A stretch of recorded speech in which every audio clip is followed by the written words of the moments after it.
Hello dear students, good evening. कैसे हैं आप सब? आई होप आप लोग ठीक होंगे, स्वस्थ होंगे। मैं शोभराज आप सभी का स्वागत करता हूं मेरे इस यूट्यूब चैनल में जिसका नाम है स्काई ज्ञान। आज की इस क्लास में हम देखेंगे कि एम्पलीट्यूड मॉड्यूलेशन क्या होता है। एनालॉग कम्युनिकेशन में एम्पलीट्यूड मॉड्यूलेशन क्या होता है, उसकी डेफिनेशन, डायग्राम वगैरह वगैरह हम देखेंगे डिटेल में। ठीक है, एक्सप्रेशन क्या होता है, तो जानने के लिए जुड़े रहिए मेरे साथ अंत तक। कोई डाउट हो तो आप चैट बॉक्स में या कमेंट करके मुझसे पूछ सकते हैं। ठीक है, तो चलिए शुरू करते हैं। सबसे पहले देखते हैं कि एम्पलीट्यूड मॉड्यूलेशन की डेफिनेशन क्या होती है। According to the standard definition, जो इसकी स्टैंडर्ड डेफिनेशन है, the amplitude of the carrier signal, amplitude of the carrier signal varies in accordance with the instantaneous amplitude of the modulating signal। कहने का मतलब ये है कि जो एम्पलीट्यूड होता है कैरियर सिग्नल का, ठीक है, यहाँ हम कैरियर सिग्नल की एम्पलीट्यूड की बात कर रहे हैं, वो वेरी करता है। कैसे वेरी करता है? इंस्टेंटेनियस एम्पलीट्यूड जो होता है किसका? मॉड्यूलेटिंग सिग्नल का। ठीक है, मॉड्यूलेटिंग सिग्नल मतलब मैसेज सिग्नल या बेस बैंड सिग्नल। तो जो आपका बेस बैंड मैसेज सिग्नल होता है उसका जो इंस्टेंटेनियस एम्पलीट्यूड होता है उसके अकॉर्डिंग कैरियर सिग्नल का एम्पलीट्यूड वेरी करता है। ठीक है, which means the amplitude of the carrier signal containing no information, मतलब जो कैरियर सिग्नल है उसमें कोई इन्फॉर्मेशन नहीं होती है, ये याद रखिएगा आप। ठीक है, तो amplitude of the carrier signal containing no information varies as पर the amplitude of the signal containing information at each instant. ठीक है, मतलब कि सपोज कीजिए ये आपका मैसेज सिग्नल है, ठीक है, और ये कैरियर सिग्नल है। तो इसमें क्या है, इस मैसेज सिग्नल में आपका जो इन्फॉर्मेशन होता है, ठीक है, लेकिन कैरियर सिग्नल में नो इन्फॉर्मेशन, कोई इन्फॉर्मेशन नहीं होता है। ठीक है, तो इसका जो एम्पलीट्यूड है वो वेरी करता है। कैसे? According to this amplitude, message signal का एम्पलीट्यूड जैसे जैसे वेरी करता है वैसे वैसे कैरियर सिग्नल का एम्पलीट्यूड वेरी करता है एट ईच इंस्टेंट। ठीक है, तो ये होता है एम्पलीट्यूड मॉड्यूलेशन। यहाँ डायग्राम में आप देख सकते हैं, ये जो पहला डायग्राम है ये हमारा है बेस बैंड सिग्नल मतलब मैसेज सिग्नल। ठीक है, इसको हम मैसेज सिग्नल भी कहते हैं। ठीक है, फिर ये दूसरा डायग्राम है, ये हमारा है कैरियर सिग्नल का। ये एक जो मैसेज सिग्नल होता है वो हमारी लो फ्रीक्वेंसी का होता है, और जो कैरियर फ्रीक्वेंसी होता है उसकी जो फ्रीक्वेंसी होती है वो हाई होती है। ठीक है, तीसरा सिग्नल है हमारा am wave, am modulated wave. और चौथा सिग्नल हमारा अगेन कौन सा है? ये बेस बैंड सिग्नल जो डी मॉड्यूलेटेड कहलाता है। ठीक है, डी मॉड्यूलेटेड वेव। ठीक है, ये हमारा मॉड्यूलेटेड वेव है, ये डी मॉड्यूलेटेड वेव। मतलब डी मॉड्यूलेटेड वेव में हमें जो ओरिजिनल सिग्नल होता है उसी के तरीके का एकदम सेम हमें ऐसे सिग्नल मिल जाता है। ठीक है, तो एएम वेव में आप देख सकते हैं कि ये जो कैरियर सिग्नल है, ठीक है, कैरियर सिग्नल का एम्पलीट्यूड देखिए वेरी कर रहा है। कैसे? जैसे जैसे मैसेज सिग्नल का एम्पलीट्यूड वेरी कर रहा है, ये मैसेज सिग्नल उसका एम्पलीट्यूड वेरी कर रहा है, उसी की तरह से ये जो कैरियर सिग्नल है उसका एम्पलीट्यूड देखिए यहाँ पर इतना है, यहाँ कम हो जा रहा है, फिर यहाँ ज़्यादा हो रहा है, कैरियर सिग्नल का एम्पलीट्यूड वेरी हो रहा है। ठीक है, तो इस तरह से ये डेफिनेशन हो गई इसकी एम्पलीट्यूड मॉड्यूलेशन की। एनवलप, एनवलप क्या होता है? It can be also that the positive and negative peaks of the carrier wave.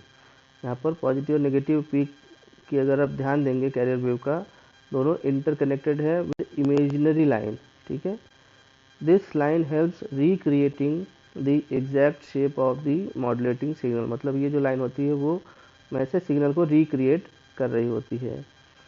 And this imaginary line on the carrier wave is called the envelope. ठीक है, इसमें दिखा देता हूँ मैं, ये देखिए ये जो है ये एक इमेजिनरी लाइन है। ठीक है, ये यहाँ पर बनी हुई दिख रही है हार्ड लाइन, लेकिन ये इमेजिनरी लाइन होती है। और यही देखिए यही शेप जो है आपके मैसेज सिग्नल का भी होता है। ठीक है, तो ये पॉजिटिव पीक और ये नेगेटिव पीक देखिए दोनों मिलकर ये जो बना रहे हैं इसको हम एनवेलप कहते हैं। ठीक है, अब आते हैं इसके मैथमेटिकल एक्सप्रेशन पे। सपोज हम केवल यहाँ टाइम डोमेन की बात कर रहे हैं। ठीक है, मैसेज सिग्नल एम टी एक को साइनोसोडल सिग्नल है। ठीक है, ये देखिए ये को साइनोसोडल सिग्नल है यहाँ पर। ठीक है, तो एम टी हो गया ए एम कॉस 2π/fmt, ठीक है। एम टी हमारा मैसेज सिग्नल हो गया, ए एम उसका एम्पलीट्यूड हो गया, और क्योंकि कॉस सिग्नल है तो ये हो गया 2π/fmt, ठीक है। एफ एम क्या है हमारा, मैसेज सिग्नल की फ्रीक्वेंसी है। और जो कैरियर सिग्नल है वो भी कॉस सिग्नल है, तो सी टी से हमने डिनोट किया ए सी उसका एम्पलीट्यूड, और ये कॉस 2π/fct, ठीक है। where AM and AC is amplitude of the modulating signal and carrier signal respectively, and FM and FC are frequency of the message signal and carrier signal respectively. Now the equation of AM wave क्या होती है, ST is equal to AC plus AM cos 2π/fmt into ये तो इसके into में हो जाएगा cos 2π/fct। ये इक्वेशन है हमारी AM वेव की, इसको हमेशा हमें याद रखना है। S T equal to A C plus A M cos 2π/fmt, ठीक है। ये हो गया हमारा मैसेज सिग्नल, और यहाँ पर कैरियर सिग्नल का एम्पलीट्यूड भी ऐड हो जा रहा है इनटू दिस सिग्नल, ठीक है। नाउ मॉड्यूलेशन इंडेक्स क्या होता है,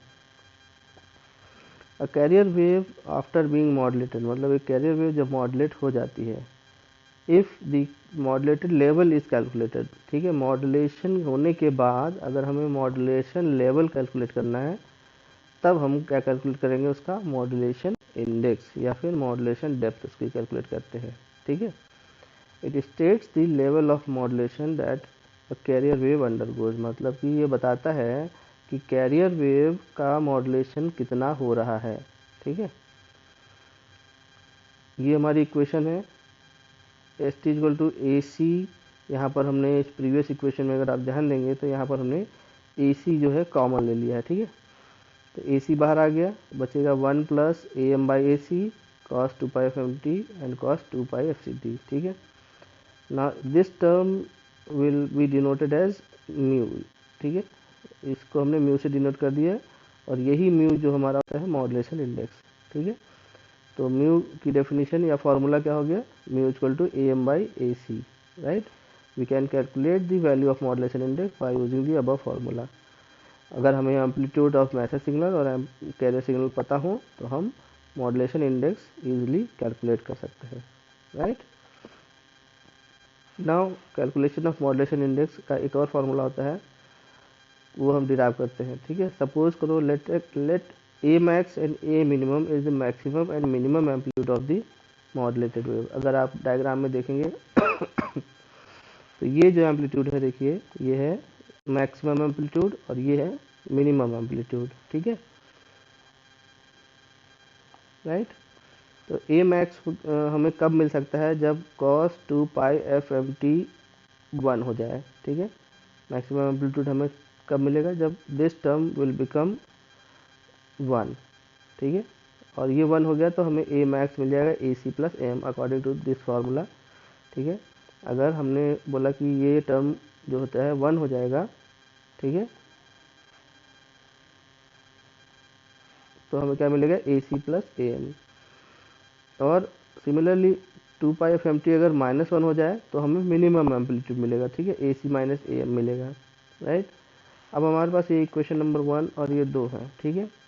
now add these two equations 1 and plus 2, इन दोनों को हम ऐड करते हैं तो हमें क्या मिलेगा, ए मैक्स प्लस ए मिन, मतलब A C plus A M plus A C minus A M, ठीक है, that is equal to 2ac। तो यहाँ से हम ए सी की वैल्यू निकाल लेंगे, ठीक है। ए सी आ जाएगा A max plus A minimum by 2, right. Equation इसको इक्वेशन नंबर 3 मान लेते हैं। नाउ इन्हीं दोनों इक्वेशन को 1 और 2 को हम सब्ट्रैक्ट कर दे रहे हैं, ठीक है। A max minus A minimum, तो A C plus A M minus A C minus A M हो गया, तो ये हमें यहाँ पर मिलेगा 2am। तो 2am से हमें am की वैल्यू मिल जाएगी हमें, ठीक है, A max minus A min divide by 2। इसको इक्वेशन नंबर 4 हम मान लेते हैं, ठीक है। नाउ अब चूंकि हमें पता है जो म्यू है वो क्या है, ए एम बाई ए सी, तो हम यहाँ पर ए एम बाई ए सी निकाल लेंगे, ठीक है। Mu A max minus A मिन by 2 divide by A max plus A मिन बाई 2 डिवाइड बाई 2, 2 और 2 कैंसिल हो जाएगा तो हमें क्या मिल जाएगा, A max minus A min divide by A max plus A min. तो ये हमारा क्या हो गया, मॉड्यूलेशन इंडेक्स का फॉर्मूला हो गया। अगर हमें जो एनवलप है उसके मैक्सिमम और मिनिमम एम्पलीट्यूड की वैल्यू पता है तब हम मॉड्यूलेशन इंडेक्स निकाल सकते हैं, ठीक है। तो so therefore there are two formulas for modulation index, ठीक है। जैसा कि मैंने बताया, एक ये हो गया और एक ये हो गया, दो फार्मूले हो गए। द मॉड्यूलेशन इंडेक्स और modulation depth is often denoted in percentage, ठीक है। अगर हम इसको परसेंटेज में कैलकुलेट करते हैं तो इसको हम बोलते हैं परसेंटेज ऑफ मॉड्यूलेशन, ठीक है। For a perfect modulation the value of modulation should be 1। अगर हमें परफेक्ट मॉड्यूलेशन कराना है तो म्यू की वैल्यू 1 होनी चाहिए, ठीक है। Which implies the percentage of modulation should be 100%। अगर म्यू इक्वल टू 1 है तो परसेंटेज ऑफ मॉड्यूलेशन क्या हो गया, 100% हो जाएगा। ना मॉड्यूलेशन इंडेक्स टाइप्स, कितने टाइप्स के मॉड्यूलेशन इंडेक्स होते हैं। सपोज कि जो म्यू की वैल्यू है वो क्या है, हमने बोला 1 होगा तो ये परफेक्ट मॉड्यूलेशन कहलाएगा, ठीक है। लेकिन अगर म्यू की वैल्यू लेस देन 1 होती है, ठीक है, वैल्यू इज लेस देन 1, तब ये क्या होगा, जो वेव आएगी उसको हम बोलेंगे अंडर मॉड्यूलेशन, ठीक है, अंडर मॉड्यूलेटेड वेव। इसमें क्या होता है कि यहाँ पर आप देखेंगे कि ये जो है गैप होता है दोनों वेव्स के बीच में। लेकिन अगर यही म्यू इक्वल टू 1 होता है, ठीक है, म्यू अगर 1 के बराबर होता है तब यहाँ पर ये जो वेव बनेगी, ठीक है, यहाँ पर कोई भी गैप नहीं होगा, लेकिन यहाँ पर इतना ये गैप दिखाई दे रहा है ये, ठीक है। तो इस वेव को हम बोलते हैं अंडर मॉड्यूलेटेड वेव, ठीक है। When mu is less than 1, ये कंडीशन हमें याद रखनी है। दूसरा कंडीशन क्या है, ओवर मॉड्यूलेटेड वेव। ये केस तब आता है जब म्यू ग्रेटर देन 1 होता है, ठीक है। उसमें क्या होता है कि यहाँ पर ये एक्स्ट्रा ये वेव दिखाई देती है, ठीक है। ग्रेटर देन 1, दैट इज 1 और 1.5, then this wave is called as over modulated। ये कुछ इस तरह से दिखाई देगी, ठीक है। तो इसको हम बोलेंगे ओवर मॉड्यूलेटेड वेव। तो जनरली हमारे पास 4 तरीके के मॉड्यूलेशन इंडेक्स की वैल्यूज हो सकती हैं, एक 0, एक 1, एक लेस देन 1 और एक ग्रेटर देन 1, ठीक है। तो इस जब म्यू 0 होता है तो इसको हम बोलते हैं अनडैम्प्ड, ठीक है, अनडैम्प्ड वेव। म्यू 1 होता है तो हम बोलते हैं इसको क्रिटिकल डैम्प्ड, ठीक है। म्यू लेस देन 1 तो ये हो गया अंडर डैम्प्ड, और म्यू ग्रेटर देन हो गया तो इसको हम बोलते हैं ओवर डैम्प्ड, ठीक है। तो ये हो गया हमारे मॉड्यूलेशन इंडेक्स के टाइप्स, ठीक है। तो आज के लिए इतना ही। आई होप आप लोग को ये वीडियो अच्छा लगा होगा। अगले वीडियो में हम देखेंगे कि कैसे इसके पावर हम कैलकुलेट कर सकते हैं एम वेव की, ठीक है। तो thank you very much dear students. I hope आप लोग को वीडियो अच्छा लगा होगा। वीडियो अच्छा लगा होगा तो लाइक शेयर करना ना भूलिएगा, ठीक है। Till then, good night, goodbye and take care.